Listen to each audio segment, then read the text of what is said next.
I was late to roll call this morning. Again, I am ashamed to admit it was the third time in a month, and I despise being late. A good police officer is punctual if she is nothing else. When I walked into the common area, a drab, bright space devoid of furniture, adorned only by peeling policy posters on the wall, Sergeant Ahern was waiting for me, arms crossed. "Fitzpatrick," he said, "welcome to the party. You're with Lafferty today in 2613. "Who's Lafferty?" I said, before I thought better of it. I really didn't intend to be funny. Zabowski in the corner laughed aloud once. Ahern said, "That's Lafferty," pointing. There he was, Eddie Lafferty, second day in the district. He was busying himself across the room, looking at his blank activity log. He glanced at me quickly and apprehensively. Then he bent down as if noticing something on his shoes, which were freshly polished, somehow glistening. He pursed his lips, whistled lowly. At the time, I almost felt sorry for him. Then he got into the passenger's seat. Facts I have learned about Eddie Lafferty in the first hour of our acquaintance. He is 43, which makes him 11 years my senior, a late entrant into the PPD. He worked construction until last year, when he took the test. "My back," says Eddie Lafferty. "It still bothers me sometimes. Don't tell anyone." He's just rolled off his field training.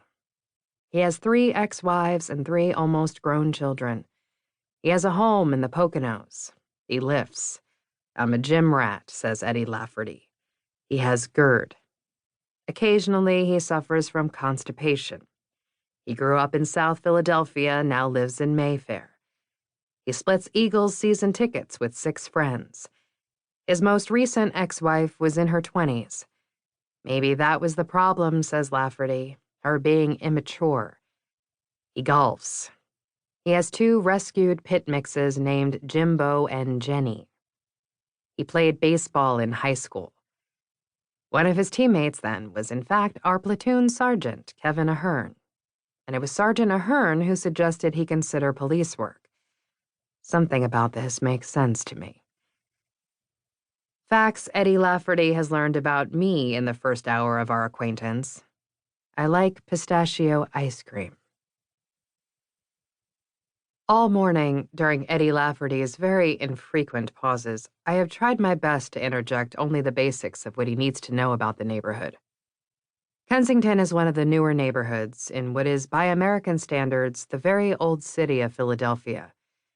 It was established in the 1730s by the Englishman Anthony Palmer, who acquired a small tract of nondescript land and named it after a regal neighborhood, one that was, at the time, the preferred residence of the British monarchy. Perhaps Palmer, too, was a phony. Or, more kindly, an optimist. The eastern edge of present-day Kensington is a mile from the Delaware River, but in its earliest days, it bordered the river directly. Accordingly, its earliest industries were shipbuilding and fishing, but by the middle of the 19th century, its long tenure as a manufacturing hub was beginning. At its peak, it boasted producers of iron, steel, textiles, and, perhaps fittingly, pharmaceuticals. But when a century later the factories in this country died in great numbers, Kensington too began a slow and then a rapid economic decline. Many residents moved farther into or out of the city, seeking other work. Others stayed, persuaded by allegiance or delusion that a change would come.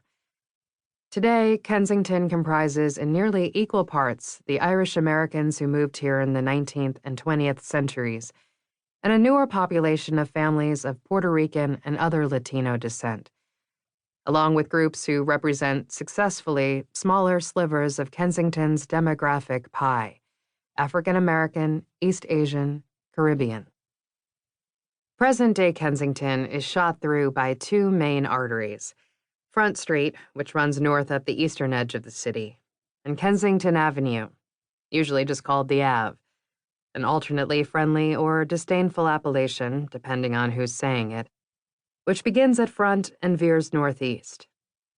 The Market Frankfurt Elevated Train, or more commonly the L, since a city called Philly can't let any of its infrastructure go unabbreviated, runs directly over both Front and Kensington, which means both roads spend the majority of the day in the shadows. Large steel beams support the train line, blue legs spaced 30 feet apart, which gives the whole apparatus the look of a giant and menacing caterpillar hovering over the neighborhood.